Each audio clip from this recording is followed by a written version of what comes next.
PHK besar-besaran Amerika Serikat menandakan resesi telah memasuki hitungan mundur. Nama saya Ricky Suwarno, berdiri di atas pundak dua superpower Amerika Serikat China melihat masa depan Indonesia. Gelombang PHK besar-besaran Amerika Serikat telah dimulai. Banyak perusahaan raksasa internet melakukan apa saja untuk mengurangi beban mereka. Di balik langkah ini, ada informasi yang patut kita perhatikan lebih lanjut. Kita tidak bisa menganggapnya sebagai perilaku biasa suatu perusahaan. Namun pada dasarnya itu adalah sinyal yang tidak boleh diabaikan. Lantas apa sebenarnya arti di balik gelombang PHK tersebut? Di alam semesta sebelum terjadi bencana, selalu ada sekelompok hewan yang akan lebih dulu meresponsnya. Misalnya, tikus berkeliaran sebelum gempa bumi, atau hewan peliharaan mulai panik, maupun burung laut terbang melarikan diri sebelum datangnya tsunami. Semua ini adalah tanda-tanda bencana yang akan datang. Demikian pula halnya dalam ekologi bisnis. Perilaku perusahaan seperti respons hewan di alam juga merupakan sinyal yang dapat menandakan pemulihan pasar atau resesi yang akan segera terjadi. Menurut data dari Layoffs, situs pelacakan PHK untuk perusahaan teknologi Amerika Serikat, jumlah PHK di perusahaan teknologi Amerika pada tahun 2022 telah melebihi 120.000 orang.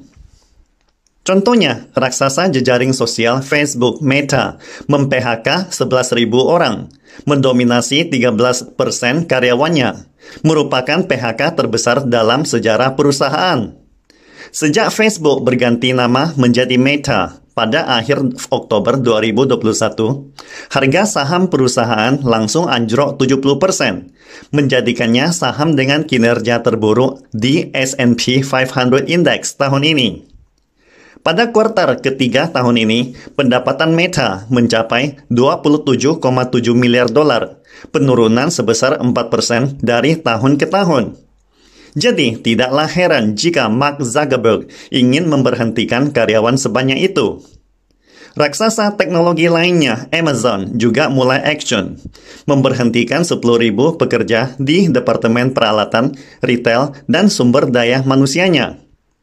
Pada bulan Juli tahun lalu, nilai pasar Amazon mencapai puncak historisnya sebesar 1,88 triliun dolar. Namun sejak itu, nilai pasar Amazon telah menyusut 50% hari ini. Twitter juga mem-PHK-kan 80% karyawannya setelah diambil alih oleh Elon Musk. Diikuti oleh Snap yang memberhentikan 20% karyawannya, Stripe sebesar 14%, platform transportasi online Lyft juga telah memberhentikan 13%, ataupun Netflix memberhentikan 450 orang. Dan bahkan Intel juga telah memberhentikan 20% karyawannya pada bulan Oktober. Perusahaan e-commerce Made.com yang menjual peralatan rumah tangga yang baru saja menyelesaikan IPO di London Stock Exchange pada bulan Juni 2021 dengan nilai pasar 775 juta pound. Sekarang terpaksa diakuisisi oleh raksasa retail Inggris Next hanya dengan harga 3,5 juta pound. Gelombang PHK tidak hanya terjadi di bidang internet, tetapi juga di industri entertainment, real estate, firma hukum, logistik, retail, dan industri lainnya. Misalnya, Walmart telah memberhentikan 200 orang pada bulan Agustus, diikuti oleh 1.600 karyawan di PHK-kan di pabrik Georgia.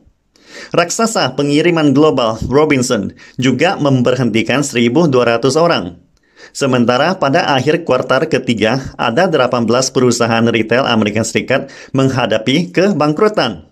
Di antaranya Olympia Sports, peritel barang olahraga yang didirikan hampir 50 tahun lalu, dan Revlon, raksasa kosmetik terkenal di dunia.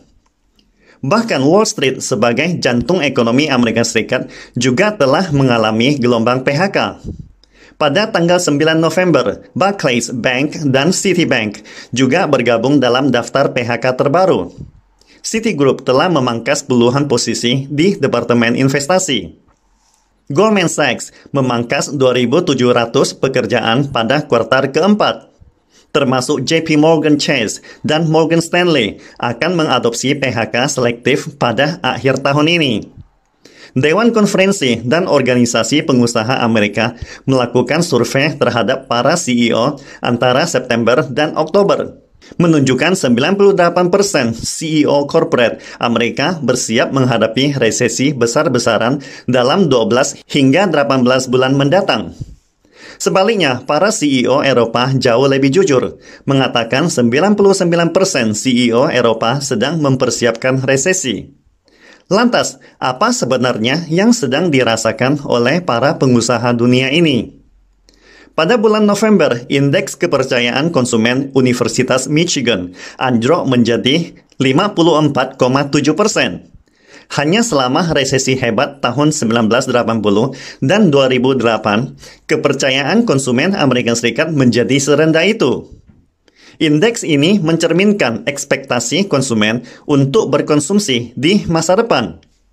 Semakin konsumen percaya diri tentang masa depan, berarti mereka semakin percaya untuk tidak perlu khawatir tentang masalah uang di masa depan.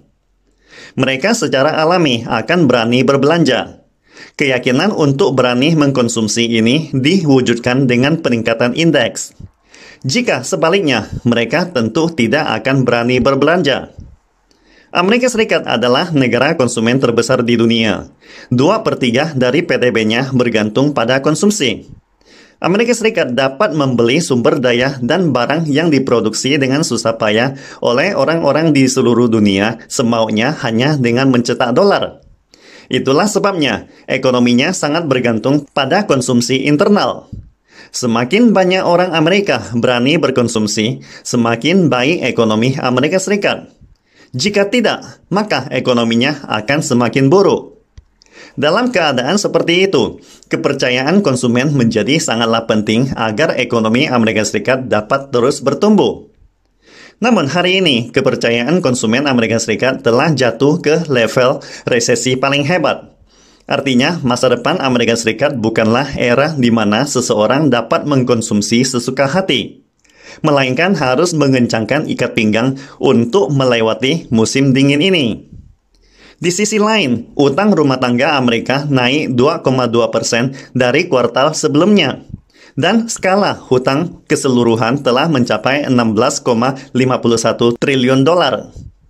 Di antaranya, utang kartu kredit meningkat sebesar 38 miliar dolar pada kuartal ketiga, peningkatan tahunan sebesar 15%.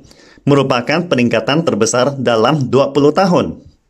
Mengingat sebagian besar keluarga Amerika menggantungkan hutang untuk hidup. Jadi, begitu pendapatan mereka dipotong, situasi keluarga langsung memburuk dengan cepat karena terbebani oleh hutang berat. Saat ini, tingkat pengangguran di Amerika Serikat berada pada titik terendah historis 3,5% pada bulan September. Sejarah menunjukkan ekonomi Amerika Serikat sangat berkemungkinan memasuki resesi antara Januari hingga Agustus 2023. Itulah mengapa saat Elon Musk memberhentikan 4.400 karyawannya, para CEO Silicon Valley sambil menertawakannya sebagai orang barbar di Silicon Valley. Mereka dengan cepat mengikuti langkahnya melangsingkan perusahaan mereka sendiri. Apakah ekonomi Amerika Serikat akan memasuki resesi hebat? Pada akhirnya akan disimpulkan oleh National Bureau of Economic Research atau NBER nantinya. Sejak inflasi besar pada tahun 1970-an, NBER telah memberikan total 7 kesimpulan resesi, termasuk 4 resesi ringan pada tahun 1980, 1981, 1990, dan 2001.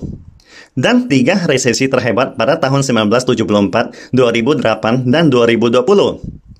Jadi, apa dampak resesi Amerika Serikat bagi dunia? Selain advokasi pemerintahan Biden untuk perang dingin baru, saya khawatir sejarah juga telah memberikan jawabannya. Kita semua mungkin harus menanggung lebih banyak tekanan dan beban dalam kehidupan. Semoga teman-teman dapat menjaga diri sendiri selama memasuki musim dingin yang berkepanjangan ini. Pastikan Anda subscribe dan follow akun ini supaya senantiasa mendapatkan info terbaru tentang teknologi terkini AI berkaitan. Salam Indonesia Maju!